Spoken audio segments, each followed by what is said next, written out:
안녕하십니까, 미스터 솔로입니다. 자, 우리 후배님들 만나서 반갑습니다. 이번 시간에는 조절과다에 대해서 한번 정리를 해드릴게요.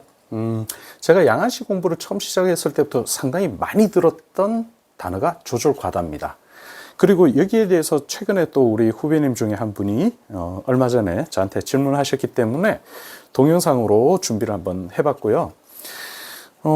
조절과다라는 거는 조절에 관계된 단어는 4가지 정도가 있어요. 첫 번째는 조절 부족, 그 다음 정상 조절, 그 다음에 조절 우수, 그 다음에 조절 과다. 이렇게 4가지가 있는데요. 조절 과다라는 단어를 보면 과다는 뭐죠? 이상이 있다. 쉽게 말해서 정상적이지 않은 반응. 이렇게 이해를 하시면 될 것 같은데요. 이 조절 과다는요, 근거리에서는 그 근거리를 볼 때, 주시할 때는 해당되지 않습니다. 원거리만 해당돼요. 근거리에서는요, 오로지 조절 부족, 정상, 조절 우수 이 3가지만 있어요. 왜냐하면 원거리는 어때요? 우리가 조절해서 보는 게 아니죠. 정상적이라면, 정시라면 그냥 편안하게 봤을 때 잘 보이는 게 정상이에요. 그렇기 때문에 원거리 시력에서 조절이 개입된다? 이것은 잘못된 거다. 그래서 아까 말씀드린 것처럼 조절 과다라는 개념은 원거리에만 해당되지 근거리에는 해당되지 않습니다.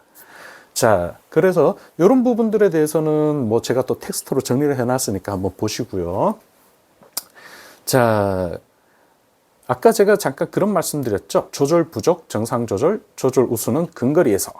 이를테면 근거리에서 내가 나이가 40이에요. 40인데 나이가 30인 사람만큼 조절이 잘 돼요. 그러면 이거를 조절 이상으로 볼 수가 없겠죠. 뭐 이런 거죠. 제가 나이가 50인데 역기를 50km를 못 들어요. 힘들어요. 근데 90세인 어르신이 와서 번쩍번쩍 든다고 해서 근력 과다. 저건 근력 이상이야. 얘기를 못 하죠. 그래서 근거리는 무조건 우수다. 잘하면 우수. 이렇게 생각하시면 돼요. 자, 그래서 조절 과다의 원인은 여러 가지가 있는데 사실은 안경사들이 놓치는 경우가 꽤 많아요.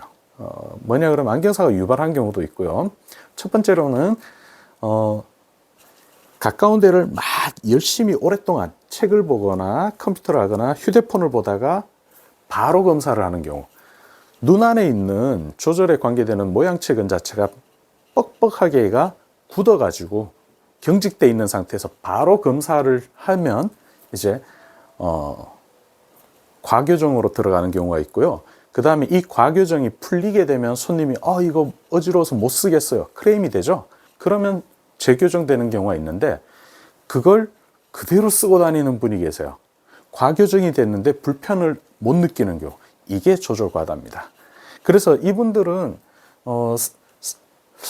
본인이 써야 되는 도수보다 훨씬 센 도수를 쓰다 보니까 가장 겉으로 드러났을 때 보여지는 건 만성 피로.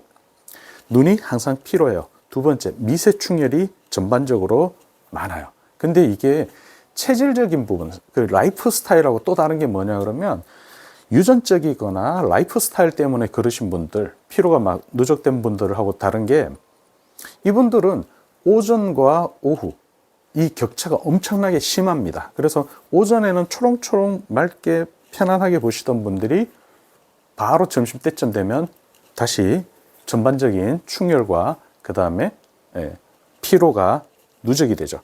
그리고 집중력과 연산, 암기 능력이 현격하게 저하가 돼요. 그래서 조절과다인 사람들은 남들하고 똑같이 일을 하거나 공부를 하더라도 효율이 굉장히 적게 나온다. 이렇게 보시면 되죠. 그럼 역으로 생각하면 조절 과다를 해소를 해주면 아까 말씀드린 연산, 암기, 그 다음에 이런 것들이 많이 이렇게 향상이 되는 거죠. 손해를 안 보는 거죠. 자, 그런 차이가 있고요. 그 다음에 여기에서 아까 말씀드린 것처럼 안경사들이 바로 검사하는 경우도 가장 크고요. 그 다음에 또 태생적으로, 유전적으로 이 사람이 모양체근 자체가 제대로 작동을 안 해요. 뻑뻑하게 굳어서 긴장 상태를 가지고 있는. 그래서 과교정에 의해서 그런 케이스도 있지만 태어날 때부터 모양체근에 문제가 있는 경우에 또 조절 과다가 되는 경우가 꽤 많습니다.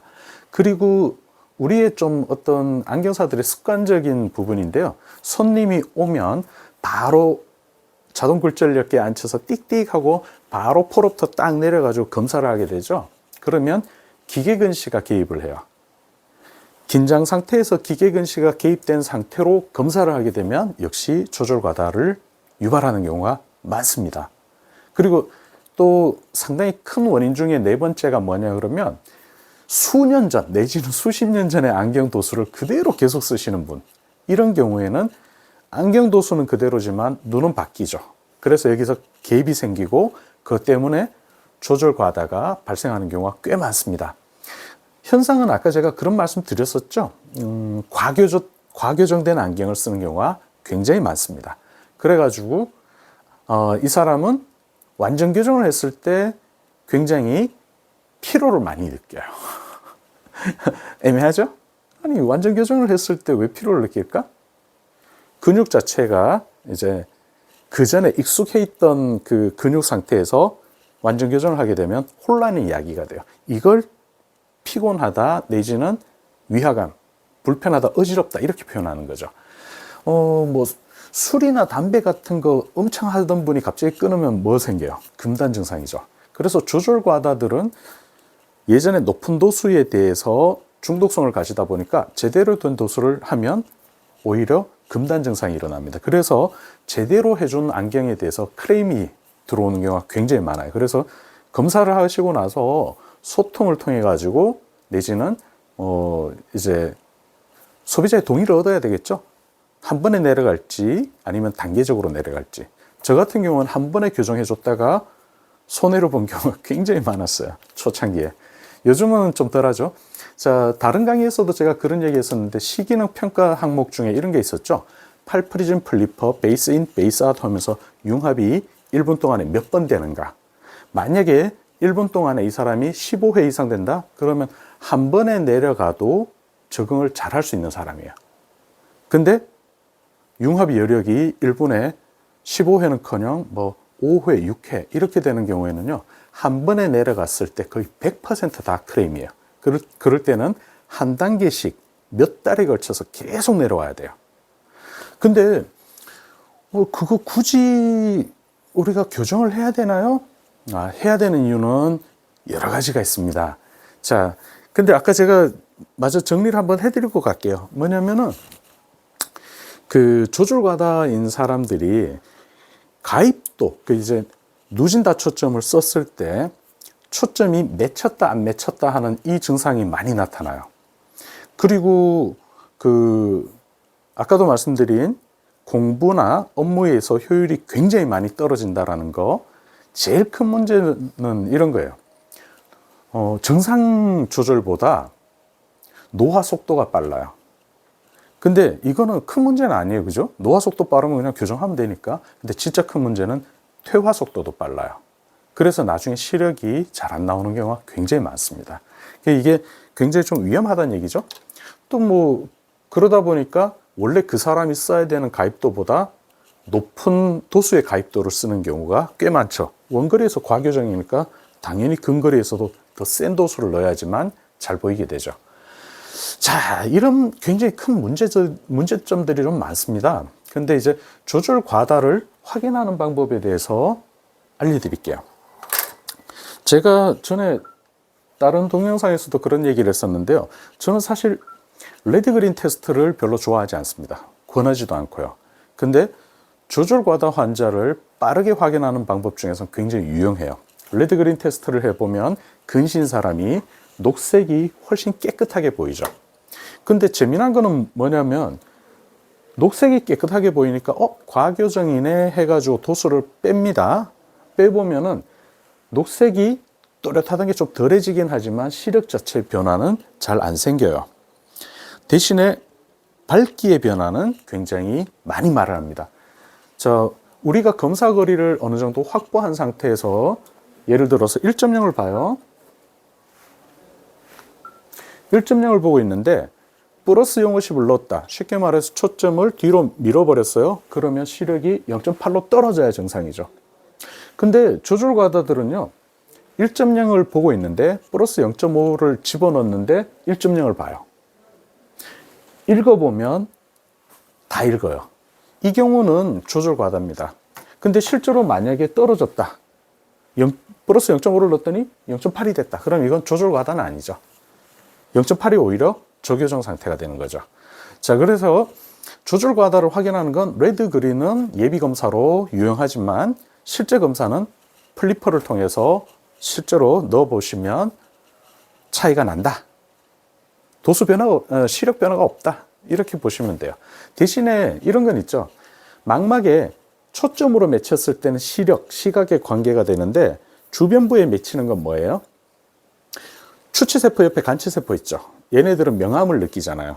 그래서 완전 교정을 통해 가지고 도수를 낮춰주게 되면 시력은 나오는데 어두워요. 간체세포에 대한 자극이 없어지면서 너무 어두워요, 탁해요, 이런 얘기를 하는 경우가 대다수입니다. 그래서 조절 과다는 제가 이런 생각을 좀 해요. 우리나라의 빨리빨리 습성이 만든 시기능 이상이 아닐까. 시력 검사요. 어떤 분들은 그런 얘기해요. 3분이면 되지, 5분이면 되지. 저도 그렇게 업무를 했었어요. 초창기에. 그렇게 배웠으니까. 근데 시기능 검사를 배우고 나서 정말 꼭 해야 되는 필수 검사만 해도 15분이 걸려요. 바꿔서 얘기하면 대충 막 해주면은 3분, 5분이면 됩니다. 아무리 시간 끌어도 10분이면 돼요. 근데 정말 제대로 놓치지 않고 제대로 해주려고 그러면 정말 서둘러도 15분이 걸리는 게 시력 검사입니다. 시기능 검사죠. 자, 그래서 전에 실제로 경남의 모 안경원에 제가 근무하던 시절에 여중생이 어머니하고 오셨는데 금요일 날 저녁이었어요. 검사하는데 느낌이 벌써 싸해요. 교정 시력이 왔다 갔다 하기도 하고요. 디옵터를 넣었을 때, 디옵터가 아니죠. 그 가입도, 디옵터, 같은 얘기네요. 도수를 넣었을 때 이 변화가 원래 나타나야 되는 그 범위가 아니었어요. 그래가지고 제가 이런 얘기를 했죠. 내일 놀토니까 내일 하루 종일 안경을 벗고 생활하시고, 그 다음에 푹 주무신 다음에 일요일 날 오전에 오셔가지고 검사 한번 받아보세요. 물론 지금 바로 하시면 저야 좋지만 학생을 위해서는 그게 아닌 것 같아요. 좀 이상해요. 그랬어요. 그랬더니 진짜로 어머니가 흔쾌히 그럽시다. 그래서 일요일 날 왔는데 쓰고 있는 도수가 4.25, 합도수예요. 4.25. 근데 교정을 한 도수가 2.75. 1.5디옵터, 6단계 도수가 빠졌습니다. 근데 그 전 안경으로는 0.8을 봐요. 4.25가. 근데 이 여중생이 2.75를 쓰고는 1.0을 봐요. 와, 그동안 엄청나게 고생한 거죠. 공부할 때도 엄청나게 손해본 거고요. 그래서 제가 교정을 해드렸어요. 이 학생 같은 경우는 그나마 그 융합 여력이 좋아가지고 바로 적응을 했는데 며칠 있다가 이제 왔을 때 물어봤더니 일단 눈이 초롱초롱해요. 막 이렇게 감기고 막 충혈되고 이런 눈이 아니었어요. 스스로 이런 얘기를 합니다. 공부를 하면 쏙쏙 들어온대요. 피곤하지 않고. 그래서 책 보는 게 너무 좋대요. 제가 기분이 좋으면서도 참 그랬어요. 자, 이 어머님한테 제가 감사 인사와 음료수 선물까지 받았는데 서울에 계신 구독자님이 보내주신 음료수 잘 먹고 있습니다. 네, 부산에서 보내주신 블루투스 마이크 잘 쓰고 있어요. 감사. 자, 안경 하나 해주고 감사 인사와 선물까지 받는다? 안경수 참 좋은 직업이죠. 자, 그래서 조절 과다에 대해서 제가 정리를 해드렸는데요. 제가 운영하는 카페에는 텍스트로 싹 정리를 해놨습니다. 만약에 추가적인 질문이 있으시다면 제가 다시 거기에 보강을 해드릴게요. 다음 시간에는 다른 내용으로 찾아뵙겠습니다.